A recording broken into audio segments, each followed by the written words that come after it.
All right, what's up, guys? Jackson Abe here today, and today we're going to talk a little bit about dieting. I'm going to make a little bit of a string of videos. I don't really know how many.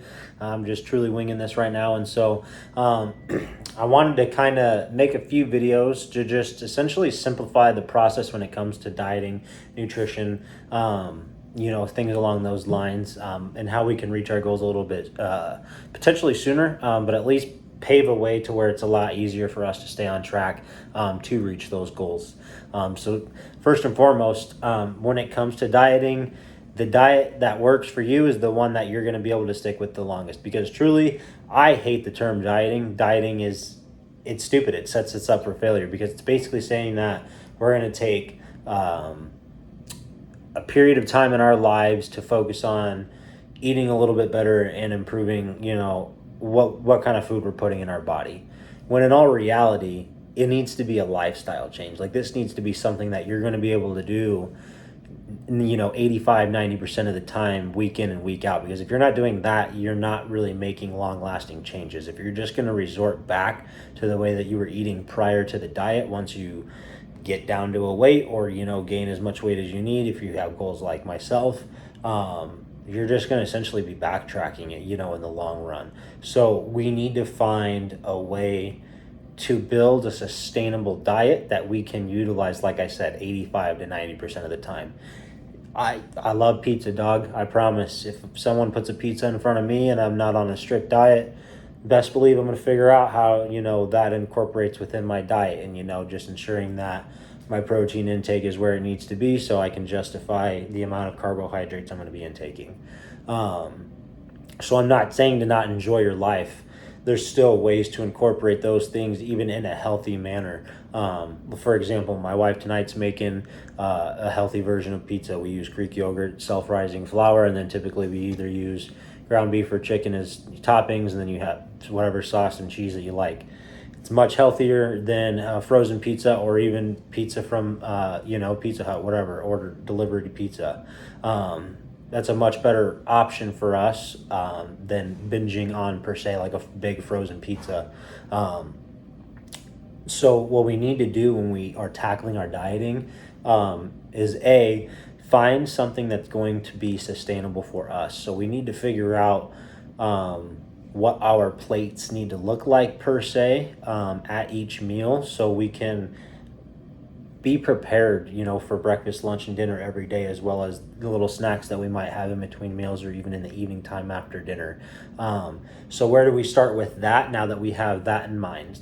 Like I said, it needs to be sustainable. So how can we build our plates so it can be sustainable for every single meal, every single week? Because that's the mindset you need to have. Life comes up, like, things happen. Sometimes you have to settle for the fast food, or sometimes you have to settle for the random assortment of crap that you get from the gas station just to hit your macros. Shit happens. Sometimes we intentionally go out with friends, and you're gonna have a burger and fries, or that you're gonna have that Philly cheesesteak that you've been wanting for a few weeks. I don't give a shit. No one cares. Like, it's good. Do it. Eat that food. Like, I'm a foodie. I love food. I think that this current state of the world that we're in, especially America, I think a lot of us really are too big of foodies. But at the same time, like, I'm not going to knock my appreciation for delicious tasting food.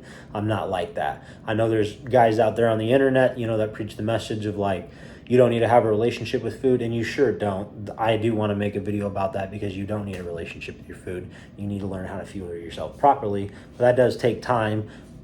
But again, life still comes up. You're not going to not act like you don't appreciate that delicious pizza when it's put in front of you.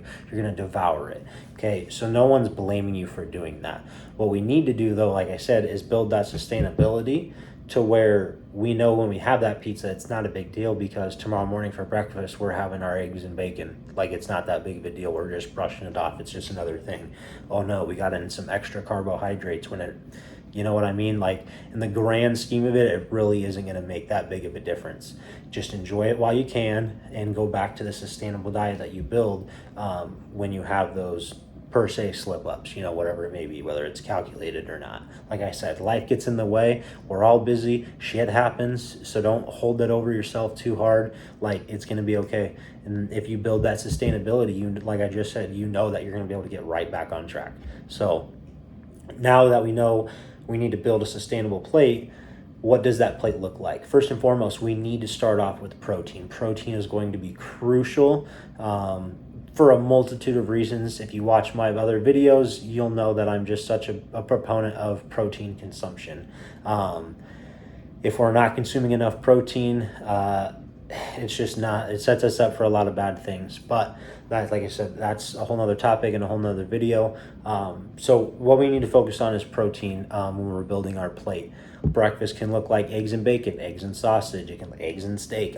For me, it's eggs and ground beef. And then lunch and dinner, or even breakfast if you want, things like pork chops, steak, chicken, fish, anything along those lines is what we need to start off with when we're building our plate.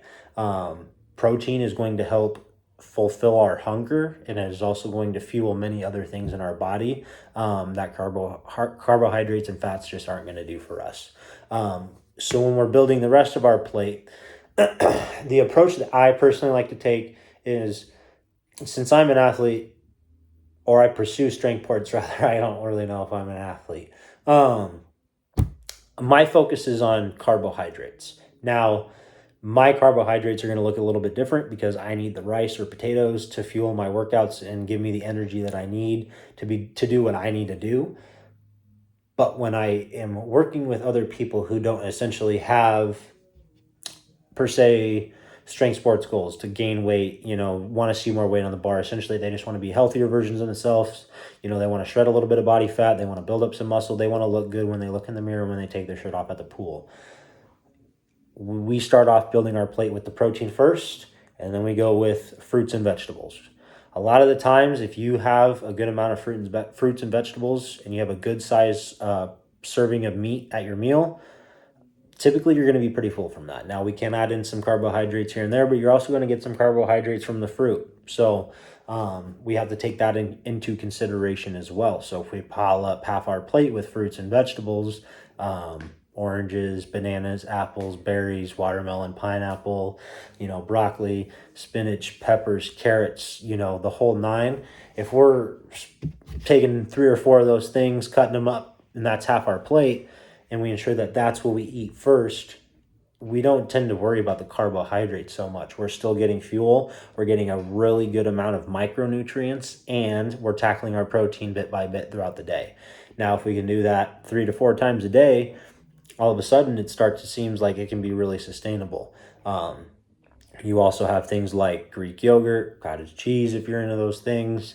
I'm a big proponent of Fairlife milk.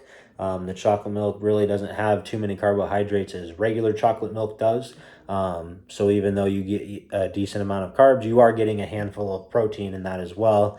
And it tastes delicious. So there's many ways that you can go about ensuring that you're getting your protein in, as well. You have your nuts and stuff like that as well, that you can tack in there to ensure that you're hitting your protein goal every single day. But we have to start with protein when we're talking about building a sustainable plate. It cannot start with carbohydrates, and fats are going to be, they're going to have to be trace fats. We're not going to be able to focus on consuming a ridiculous amount of fat, because most of the time fat, it plays a role, and it definitely is purposeful for hormonal reasons, but a lot of people typically overindulge in the carbohydrate and fat departments, not enough in the protein department. So like I said, for sustainability reasons, we have to learn to love our protein and appreciate it for what it does for our bodies. So this is going to be the first video. I'm going to cut this off here. So we talked about the first 2 kind of steps per se when we're talking about dieting. We need to build it sustainably, and we need to focus on our protein intake. If we can do those 2 things, we're going to start off on the right track, and we're going to be headed in the right direction. So thank you guys for watching. Feel free to like, subscribe to the page, share the video, shoot your comments down below. I would love to answer any questions that you guys have. Thank you for tuning into the video. Be great.